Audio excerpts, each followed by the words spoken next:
Hi, good morning everyone. ఈరోజు వీడియోలో నేను జీరా గురించి కొంచెం ఓవర్వ్యూ ఇస్తాను. It's a short video. And చాలామందికి జీరా ఐడియా లేని వాళ్ళకి బీఏ స్టార్టింగ్ డేస్లో ఉన్న వాళ్ళకి ఇంకా జాబ్ ప్రాజెక్ట్ ల్యాండ్ అవ్వకున్నప్పుడు జీరా ఏంటి, అసలు ఆ బోర్డు ఎలా ఉంటుంది, అలాంటి ఫస్ట్ టైం వాళ్ళకి అలాంటి డౌట్స్ ఉంటాయి. జీరా బోర్డు ఇలా ఉంటుంది. ఓకే, సో ఇక్కడ మనం చూస్తే బ్యాక్లాగ్స్ అంటే మనం క్రియేట్ చేసిన నేను ఈ పిక్చర్స్ గూగుల్ ఇమేజెస్ నుంచి తీసుకున్నాను. సో దట్ క్లియర్ ఓవర్వ్యూ చెప్దామని చెప్పి. సో బ్యాక్లాగ్ అంటే మనం క్రియేట్ చేసిన యూజర్ స్టోరీస్ అన్ని బ్యాక్లాగ్లో మనం ఇచ్చిన స్ప్రింట్ ప్రకారం బ్యాక్లాగ్లో సేవ్ అవుతాయి. ఇది బోర్డ్ అనమాట, ఓవర్వ్యూ. సో ఇవి మెయిన్. సో ఇష్యూస్, రిపాజిటరీ, ఇలా. సో ఇవన్నీ సైడ్కి వీ కెన్ మనకు అవసరాన్ని బట్టి we can discuss those. And first ఓవరాల్గా బోర్డ్ అయితే ఇలా ఉంటుంది. And to create user story, first మనం క్రియేట్ ఇష్యూ మీద కొడితే ఇక్కడ ఇట్ విల్ ఆస్క్ అనమాట what type of issue we're. మనం క్రియేట్ చేసేది యూజర్ స్టోరీ ఎపిక్ కాది మెన్షన్ చేయాలి.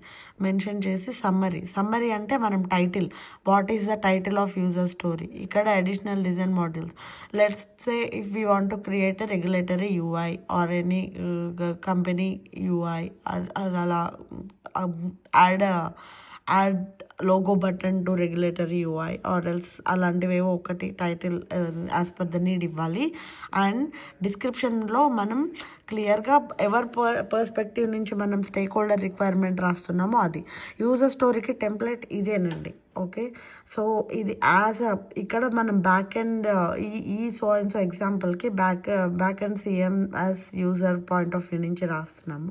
So this is just an example. Or else మనం రాయాలంటే as a business user I want to have so and so operation done because it help so and so, ఇది అని పెట్టాలి. కింద acceptance criteria ఉంటుంది. ఇక్కడ ఎగ్జాంపుల్లో నేను చూపించలేకపోతున్నాను. యాక్సెప్టెన్స్ సేమ్ ఇలానే సమ్మరీ తర్వాత డిస్క్రిప్షన్ తర్వాత యాక్సెప్టెన్స్ క్రైటీరియాలో మనం క్లియర్గా యాక్సెప్టెన్స్ క్రైటీరియా ఇవ్వాలి. Acceptance criteria is nothing but as a business user are as a user, system user, I want to have so and so done so that I can achieve so and so అని మనం user story ఇచ్చినప్పుడు acceptance criteria because it has to be done, ఇది ఈ so and so operation జరిగితే దానివల్ల ఈ use ఉంటుంది అని మెన్షన్ చేసేది యాక్సెప్టెన్స్ క్రైటీరియాలో మెన్షన్ చేయాలి. తర్వాత ఫంక్షనల్ డిజైన్ ఉంటుంది. We have to upload functional design. దానికి ఫంక్షనల్ డిజైన్కి ఏమైనా డాక్యుమెంట్ ఉంటే, ఏదైనా ప్లాన్ ఉంటే, అటాచ్మెంట్స్ ఉంటే అవన్నీ అటాచ్ చేయొచ్చు. యూజర్ స్టోరీకి కూడా ఏదైనా స్క్రీన్ షాట్స్ ఉంటే అటాచ్మెంట్ ఉంది కదా, ఇక్కడ అటాచ్ చేసి ఉంటుందన్నమాట. ఇక్కడ అటాచ్ ఉంటుంది కదా, ఇక్కడ అటాచ్ చేయొచ్చు. ఓకే, ఇలా ఉంటుందండి రెగ్యులర్ ఫార్మాట్.